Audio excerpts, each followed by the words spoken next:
You've been told attraction is about surface-level things. The right watch, the right haircut, the right body fat percentage. You've been told women want a man who's polite, consistent, and dependable. And maybe you've even tried to become that man, the man who does everything right. But here's the reality, no one tells you. Women are not keeping a checklist of your polite gestures and deciding to fall for you because you passed enough tests. That's not how desire works. Philosopher Paul B. Preciado would argue that desire is not a spreadsheet. It is not built on what is logical, fair, or safe. Desire is an act of energy exchange, of symbolic rebellion, and of identity play. And here's the shocking thing. If you understand this, you can become the man she can't stop thinking about, not because you've tricked her, but because you're living in a way that activates her deepest psychological triggers. I'm talking about the kind of attraction that makes her stare longer than she should, the kind of pull that makes her replay your voice in her head, the kind of curiosity that makes her check your social media late at night just to see what you've been doing. Most men never reach this level because they approach attraction as if it's a transaction. If I provide enough value, she will give me attention. Preciado's philosophy destroys this idea. Attraction is not a business deal. It's a magnetic pull between identities, and some identities have far more gravity than others. In today's video, I'm going to show you the 7 layers of magnetic presence that make 97.8% of women unable to ignore you, and I'm going to do it using Preciado's brutal, unapologetic lens on human nature. These are not pickup tricks. These are deep psychological truths about how women process power, presence, and risk. And if you don't learn them, you'll keep playing the safe, predictable role and watch as she gets drawn to a man who plays by completely different rules. Part 1. Desire is an act of rebellion. Paul B. Preciado challenges the idea that attraction is a gentle, innocent feeling. In his view, desire is dangerous precisely because it pushes against the boundaries society sets for us. He says desire is always political. Not in the sense of voting or parties, but in the sense of who we're supposed to want and why. From the moment she's a teenager, a woman is being told by parents, media, and culture who the right kind of man is. He's stable, he's polite, he has the right career, he fits neatly into the life she's expected to build. And yet, ask yourself, how many of those right men actually inspire the kind of deep, irrational craving that keeps her awake at night? Very few. That's because real desire doesn't bloom in a cage. It blooms at the edges, where danger and curiosity meet. Preciado describes attraction as a break in the script. The moment when a woman's life, which might feel predictable and safe, suddenly collides with a man who doesn't fit the rules she's been told to follow. Think of the difference between a man who says all the right things and agrees with everything, versus a man who challenges her in ways she's not used to. One keeps her comfortable, the other stirs something deep inside her. The man who becomes irresistible is the one who stands just outside the boundaries, not far enough to be reckless, but far enough to show her there's more to life than staying in her lane. This is what I call controlled rebellion. Controlled rebellion is key because total chaos burns out desire. If you're reckless, unreliable, or self-destructive, you create fear instead of attraction. But controlled rebellion, living by your own principles while still being competent and grounded, creates a tension that women find intoxicating. Here's a real example. Imagine 2 men at the same dinner party. One talks politely about work, hobbies, and the weather. The other casually mentions how he quit a high-paying job to travel across South America alone, or how he turned down an opportunity because it didn't align with his personal values. He's not bragging, he's simply revealing that he chooses his path without asking permission. Which one do you think will live in her mind after that night? This is not about acting like a bad boy in the cartoonish sense. It's about being the man who disrupts her pattern. You are a reminder that the world is bigger, more dangerous, and more exciting than the safe path she's been told to take. When you embody this, you become more than a man. You become an escape, a challenge, and a mirror reflecting the part of her that craves freedom. Part 2. Attraction is about energy, not appearance. We live in a culture where physical appearance is worshipped.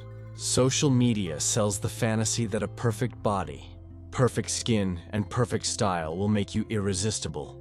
But Preciado points out something most people ignore. Beauty gets attention, but energy gets devotion. Energy is the invisible atmosphere you bring into a room. It's how your presence changes the emotional temperature of the space. Two men can be equally attractive physically, but one will disappear into the background, while the other draws people in like a magnet.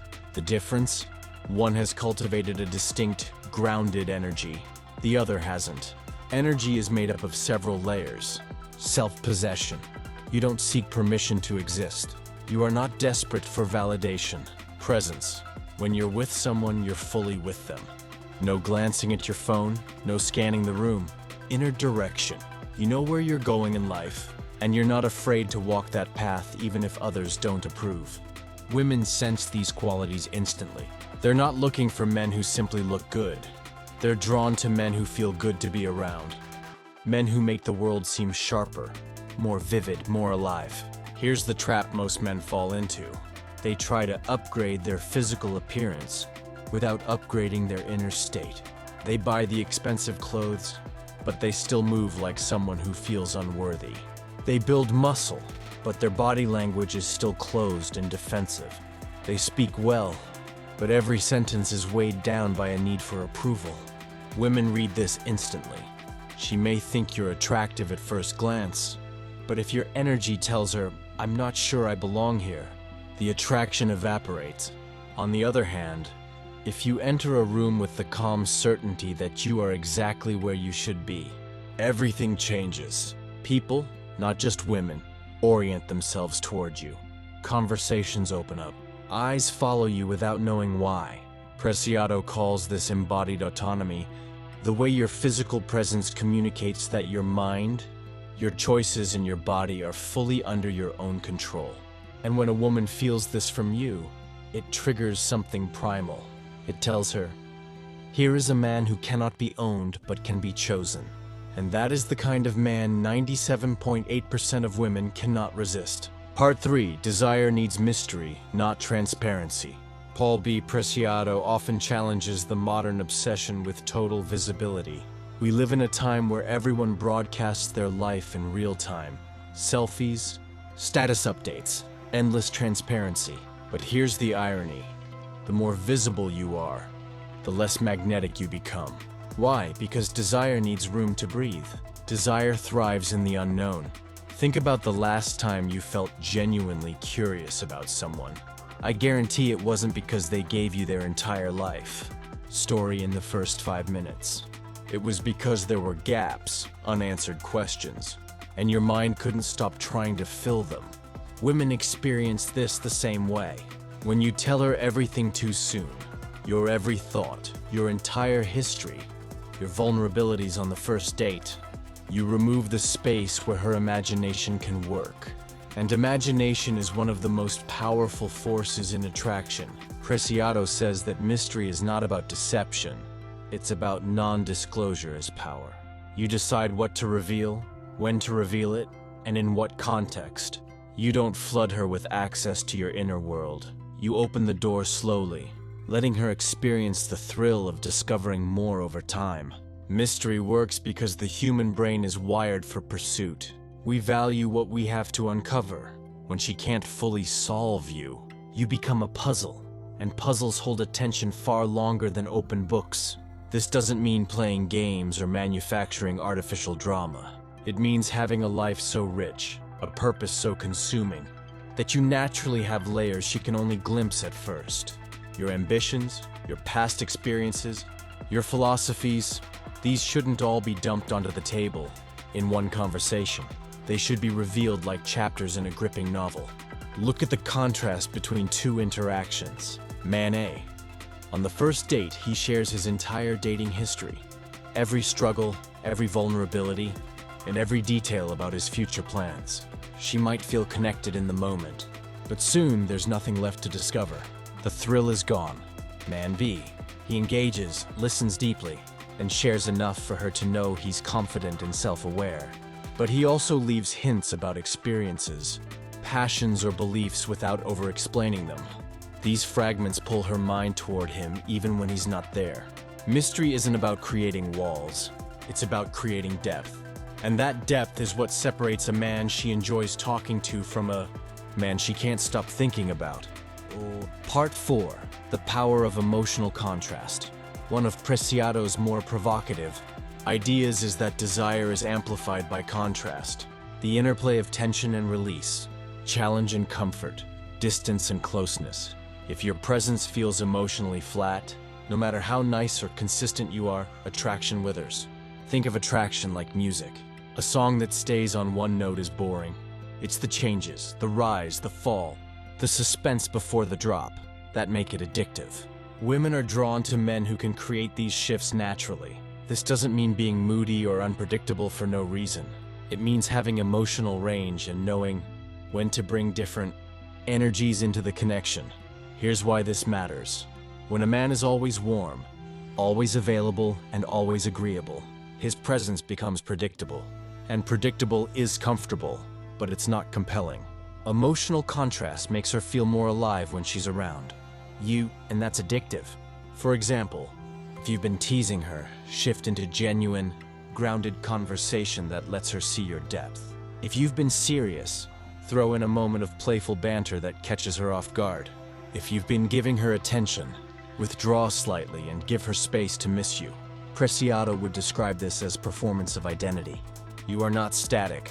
You are a living, breathing force with different sides that she can't predict in advance.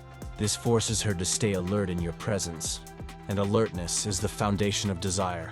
This is why some women will leave a perfect man for someone more challenging, not because they want drama, but because they crave the aliveness that contrast brings. The goal is not to manipulate emotions, but to live authentically in a way that includes your full spectrum. Show her you can be strong and soft, playful and intense, grounded and unpredictable. When she experiences this range, she doesn't just see you as a man, she experiences you as a world she wants to keep exploring. Part 5. Unapologetic self-expression. If there's one thing Paul B. Preciado makes clear, it's that desire is deeply tied to identity, and identity is expressed through style, through language, through the way you move in the world. Too many men dull their edges in an attempt to be relatable or socially acceptable. They hide their true tastes, their unusual ideas, their authentic style because they're afraid of being judged. But here's the paradox. The very things you hide are usually the things that would make you unforgettable. Women are not drawn to the safest man in the room. They are drawn to the man who is unapologetically himself. The man whose clothes, tone, or opinions reflect an inner world that is fully alive. This doesn't mean being loud, flashy, or controversial just for the sake of attention. It means fully inhabiting your truth. Whether that's a minimalist style, a love for obscure music, or an unusual philosophy on life. Preciado calls this aesthetic sovereignty, owning your presentation as an extension of your identity. When you embody this, every choice you make, from how you dress to how you speak, becomes a signal of confidence. And here's the brutal truth. Women can tell when you've curated yourself to please others. They can also tell when you've curated yourself because it's simply who you are. The first reads as performance. The second reads as authenticity. And authenticity is magnetic. Consider the man who wears the same safe clothes as everyone else, talks about the same topics, and nods along to every opinion. He's invisible.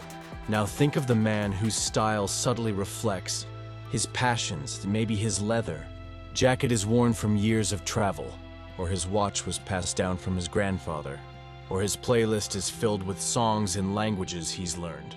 Every detail hints at a story, and those stories invite curiosity. Unapologetic self-expression makes you uncopyable. And when a woman realizes she can't find another man exactly like you, she begins to value your presence in a way that bypasses logic. Part 6. The magnetic pull of autonomy. One of Paul B. Preciado's most piercing observations is that desire is drawn toward autonomy, he doesn't mean independence in the basic sense of you can take care of yourself. He means a deeper form of self-rule, an inner sovereignty that no one else can claim or control. Here's the thing. Many men think they're independent because they have a job, pay their bills, and live on their own. But real autonomy goes further. It's the ability to make decisions without being emotionally enslaved to the reactions of others. It's living in a way where your value isn't determined by whether someone approves of you or chooses you. Women can sense this immediately. The man who is secretly desperate for female validation will give himself away through his micro behaviors. The way he adjusts his tone to keep her happy. The way he over-explains his choices. The way he changes opinions to match hers. On the surface, he may seem agreeable, but beneath that surface is a man who can be swayed by the slightest withdrawal of affection. Preciado frames autonomy as a kind of erotic currency. The less you need her to define you, the more she wants to be part of your world. It's paradoxical but undeniable. When you don't rely on her for your sense of worth, you become more worthy in her eyes. True autonomy is expressed in countless subtle ways. You take time for your passions and projects without apologizing. You can spend time alone without feeling anxious. You make decisions that align with your principles, even if they might disappoint her.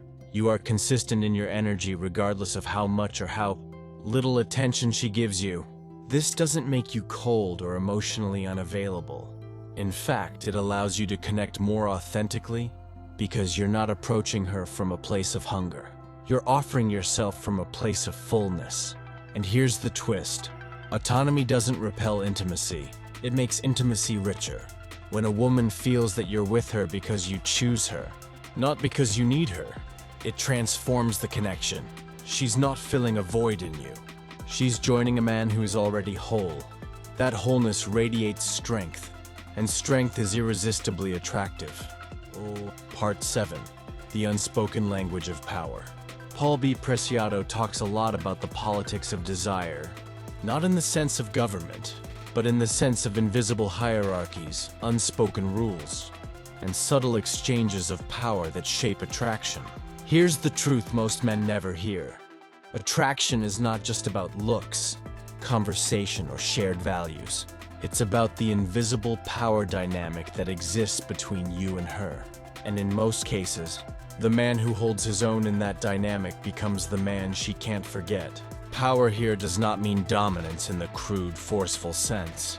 It's not about controlling her, intimidating her, or winning.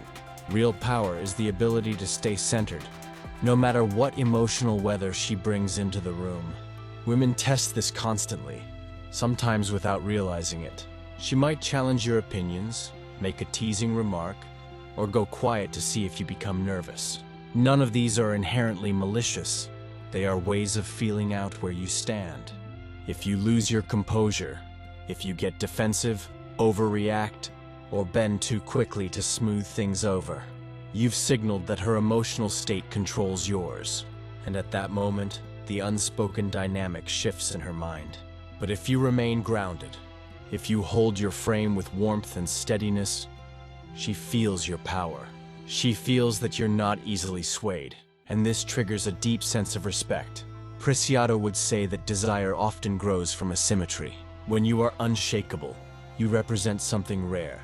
Stability without stiffness, strength without aggression. You become the fixed point in a chaotic world. This power is communicated in ways words can't capture. Your tone of voice, the pauses you allow before answering, the calm in your posture, the way you meet her gaze without flinching or overcompensating. These things bypass her rational mind and speak directly to her instincts.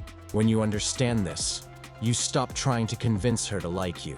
Instead, you simply are, and she adjusts herself to that presence.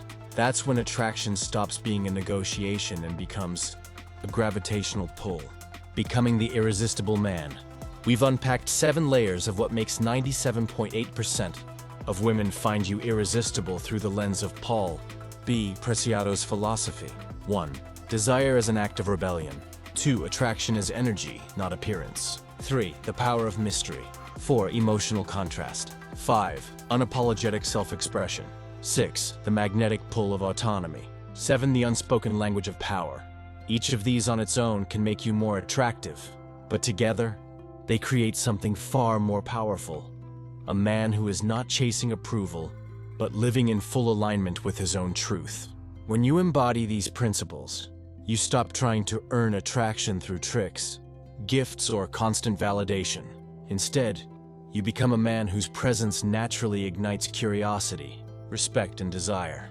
Here's the brutal truth. You cannot fake this. You can't pretend to be autonomous if you're secretly desperate for her attention.